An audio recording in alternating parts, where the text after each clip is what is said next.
Nessa aula eu vou te falar o que eu considero como os dois grandes pilares para a criação de um bom logotipo. Eu resumi todo o universo de uma identidade visual em dois grandes pilares. É óbvio que esses dois pilares eles vão ter alguns desdobramentos, mas são esses dois pilares que vão sustentar toda a tua identidade visual. Então fica ligado aí. Vamos para a tela. Então, os dois grandes pilares. Eu usei uma analogia aqui com o Tory Gate. Eu não sei como que pronuncia esse Tory, se é Tori, alguma coisa desse tipo. Mas eu achei legal trazer para vocês aqui o que significa, qual que é a importância desse símbolo para a cultura japonesa. É um portão tradicional japonês, mais comumente encontrado na entrada ou dentro de um santuário shintoísta, onde simbolicamente, por isso ele está aqui, marca a transição do mundano para o sagrado. Então vejam que muitas coisas têm significados importantes e esses significados podem ser explorados. Vamos lá então.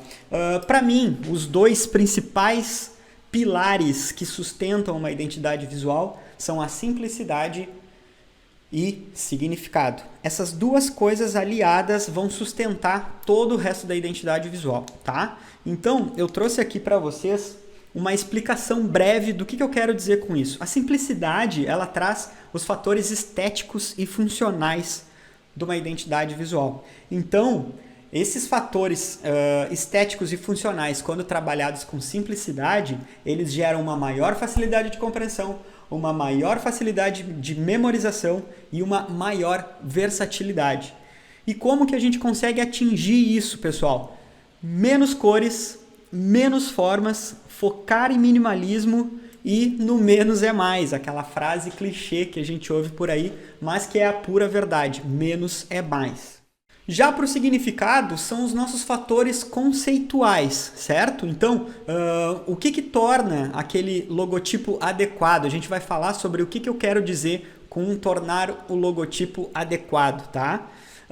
Torna o logotipo atemporal, é aquele logotipo que dura por vários anos e continua funcionando muito bem. A gente tem muitos exemplos de logos que são completamente atemporais, o logotipo da Nike, o logotipo da Coca-Cola, CNN, enfim, infinitos logotipos são atemporais justamente por ter um conceito por trás, mas também a simplicidade nas suas formas. Então, o significado também transmite os valores da empresa. Então, como que a gente consegue atingir esse significado, esses fatores conceituais? Basicamente, galera, a gente vai conseguir chegar em significado, em trazer conceito para dentro de um logotipo, explorando o briefing e a reunião pós-briefing, que são assuntos que a gente vai ter ainda mais para frente, mas que já é importante para a gente entender aqui, certo? Então a gente vai explorar briefing e a reunião com o cliente para tentar entender e trazer coisas para dentro do nosso trabalho como designer, trazer esses conceitos para dentro do nosso desenho, para dentro do projeto que a gente está construindo, que a gente vai entregar. Outra forma de entregar significado para um logo é fugir de tendências, né? Fugir do que seria o caminho óbvio e entregar o que é realmente necessário e adequado para aquela empresa. Então, eu fiz aqui um exemplo para que vocês entendam o que eu quero dizer, que é um logotipo de um restaurante de comida japonesa. Essas duas imagens, elas são lá do FreePic, eu não modifiquei praticamente nada, eu só trouxe de lá e trouxe para cá como exemplo para vocês, beleza? Aqui, ó, eu posso falar para vocês de simplicidade e significado. Qual desses dois logotipos vocês acreditam que está mais simples e que possui mais significados? Tempo para pensar, tempo esgotado. Obviamente, o logotipo mais simples é o que possui menos cores, é o que possui menos formatos, é o que possui menos informações. E, infelizmente, esse logotipo ele não está nem um pouco simples. E quanto a significado, qual dos dois logotipos traz mais significados? Tempo para pensar novamente. Tempo esgotado. Os dois podem estar carregados com os mesmos significados. Então, o que eu quero dizer para vocês?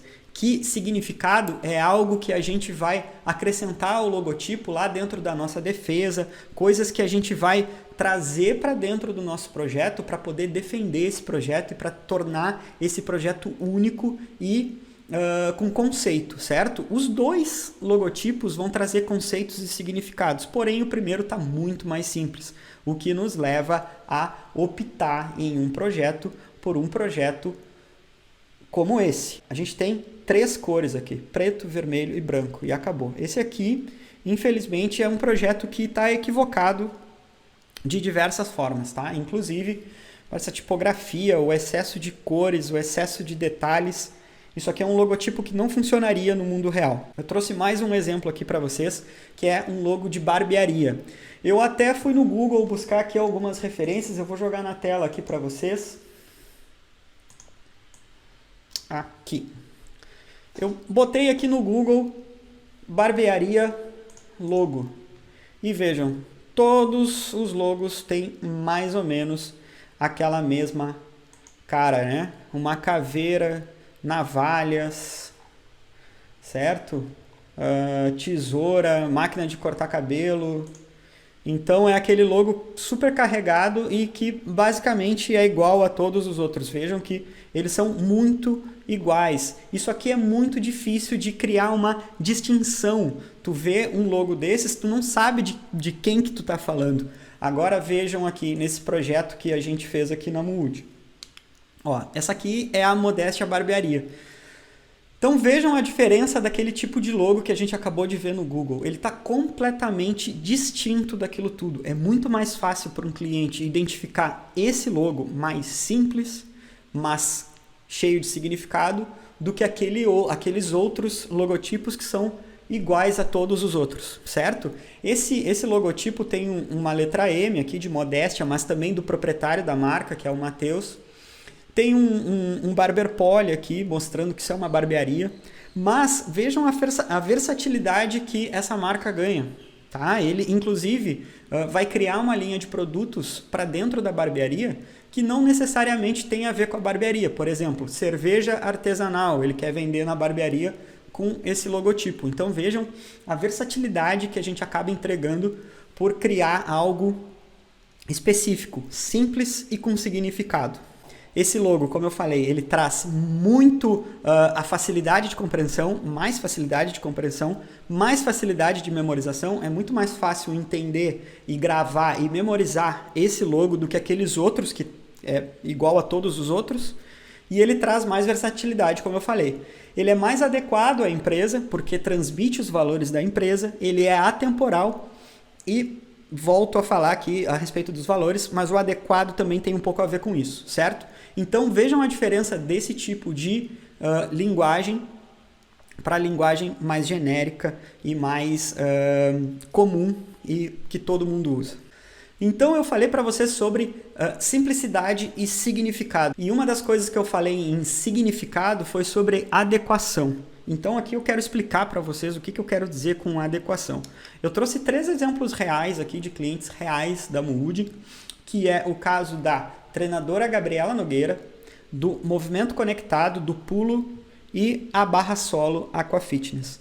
Esses 3 clientes da Mood, eles basicamente trabalham a mesma coisa, que é no mundo fitness, tá? A Gabriela trabalha como personal training e também com a parte de CrossFit.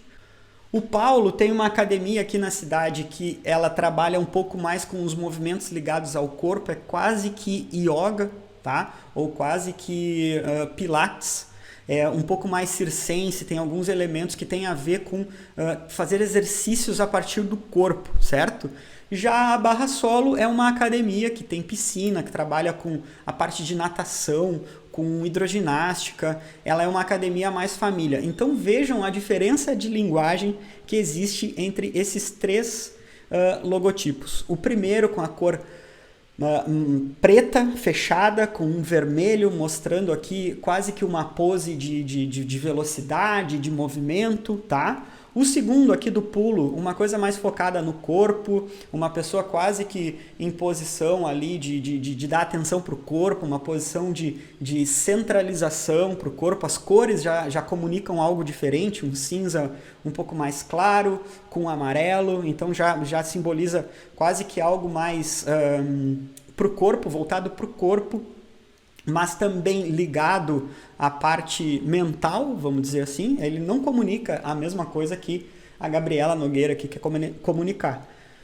E o mesmo vale para a Barra Solo, que é uma academia que é muito mais voltada para a família, para as crianças. Eles têm uma metodologia de ensino de natação para crianças, do Gustavo Borges. Então é uma academia que trabalha outro tipo de público que quer se posicionar de uma forma diferente do pulo e da Gabriela Nogueira, apesar de aparentemente os três serem concorrentes e brigarem pelo mesmo público, brigarem entre muitas aspas, né? Eles não são concorrentes diretos, mas eles disputam o mesmo público, que é o público que procura por uma melhoria na sua autoestima a partir do corpo, vamos dizer assim. Então, vejam que os três têm linguagens diferentes e isso já aparece diretamente nas cores, na tipografia, no desenho do símbolo. Barra Solo nem tem símbolo, é um logotipo puro, logotipo mesmo, tipografia. Então vejam como integrar simplicidade e significado em poucos elementos. Para a gente fechar essa aula aqui, pessoal, eu trouxe o logotipo da Apple, que é um excelente exemplo de integração de simplicidade com significado.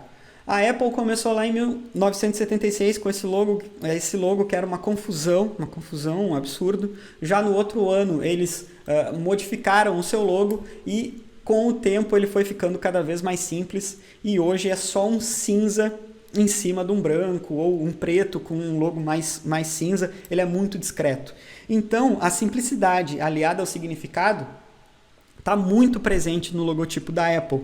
É possível ver o que a Apple quer comunicar. A linguagem de comunicação da Apple, como a empresa se comporta, está muito ligada à sua identidade visual, que é simples e carregada de significado. Certo? Então, essa nossa aula a gente falou sobre simplicidade e significado, dois pilares que podem levar uma identidade visual para um próximo nível. Espero que tenham gostado e vejo vocês na próxima aula. Valeu!